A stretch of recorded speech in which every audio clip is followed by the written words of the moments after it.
Welcome to Steph's Creations. I'm going to show you how I made this mermaid on land outfit inspired by the mermaid tail I made last year to go watch the Little Mermaid movie. Let's get into the video.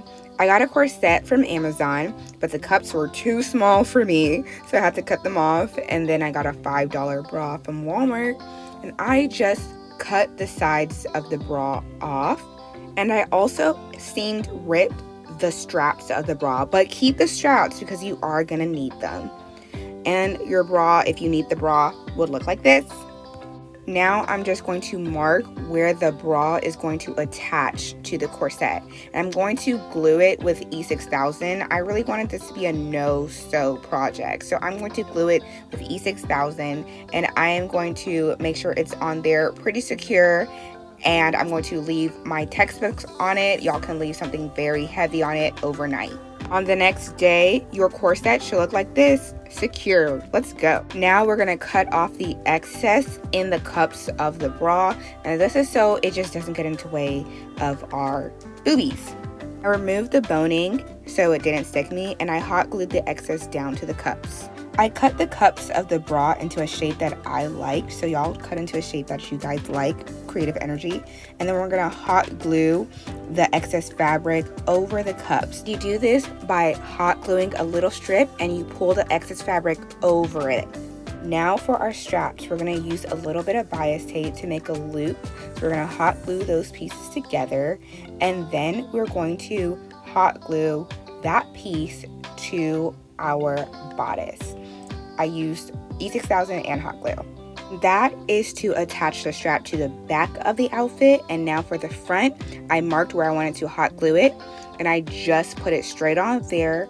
And I also covered it with a piece of bias and hot glued a bias over it so it was on there really securely and tight. I used the leftover scales from my mermaid tail to decorate the corset, and I just used hot glue to put the scales on the corset one by one.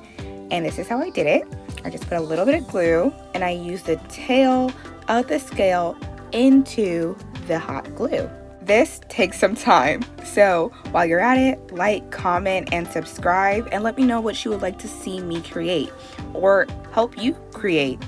And check me out on the socials. First 2 rows on the cup, I cut the tails so it can lay there better onto the cup, but then for the rest of the cup, I just hot glued the scales just like I did the rest of the bodice, and I just went with the pattern that fit, and it was all done. And this is how it should look once all the scales are on there. Now we're gonna add a dash of blue. So I used a ribbon as bias tape. Don't do this, it's so hard. But I just glued down the ribbon to the front part, and then I flipped it over to the back part, and I cut any place where necessary, like for the straps here, I just cut it, and then I glued it on separately to the back of the corset. And I don't advise doing this, it's hard for no reason. And this is how it should look. Now we're going to hot glue a seashell in the middle of the boobs, and then we're going to use E6000 to glue some gems in the middle of the boobs too. I just put them plop, plop, plop right there in the middle. And this is the final look for our mermaid top. And now we're going to move on to the pants. This one we are going to be doing some sewing. For the pants, I've decided on going on huge bell-bottom ruffles to really give it that mermaid out of water look.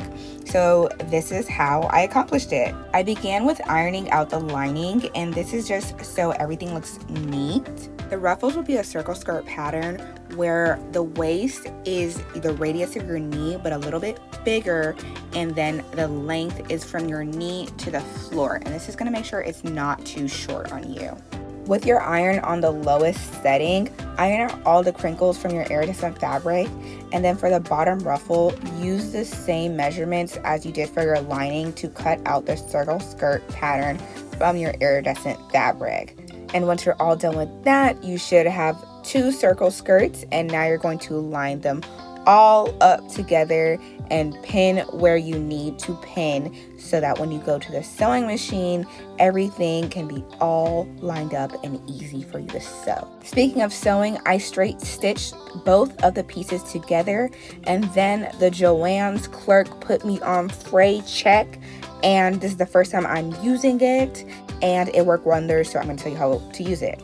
So you're going to put your fabric in between it and just squeeze a little bit on it, spread a little bit, and then wait 15 minutes for it to dry. After the 15 minutes, I straight stitched the two bottoms together, and after straight stitching the two bottoms together, I just cut off the excess of each pieces. So if the excess was on the top, I cut it off. The excess on the bottom, I cut it off, and that should give you a nice looking hem like this, but it's not going to stay here. So we're going to finish the hem with horsehair, and it's going to give us the waves. Pin the horsehair to the right side of the fabric, and after that, make sure you cover the ends of the horsehair with bias tape so it does not poke you when you're being your best self. And we're just going to straight stitch that bias tape onto the horsehair. Once that is done, reverse stitch the bias tape. Now we're going to sew the horsehair braid to the right side of the fabric on the bottom part. And you're just going to sew this horsehair braid all around the circumference of the bottom of the skirt.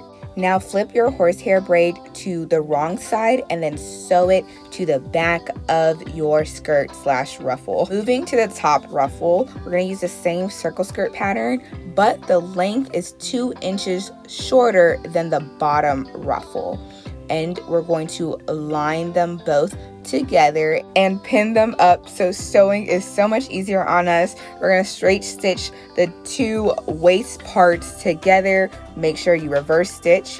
I did hem the bottom of it, but I lost the clip. To gather them, I put my tension on the highest one, which was 9 for me, and then I made my length the highest one, which was 4 for me.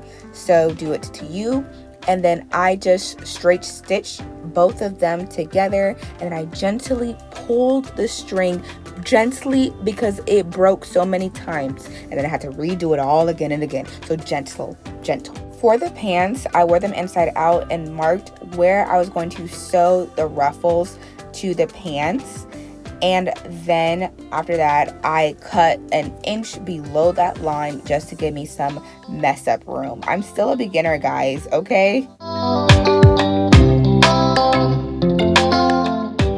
I adjusted the gathers to fit on the leg of my pants, and then I pinned the right side of the pants to the right side of the ruffles.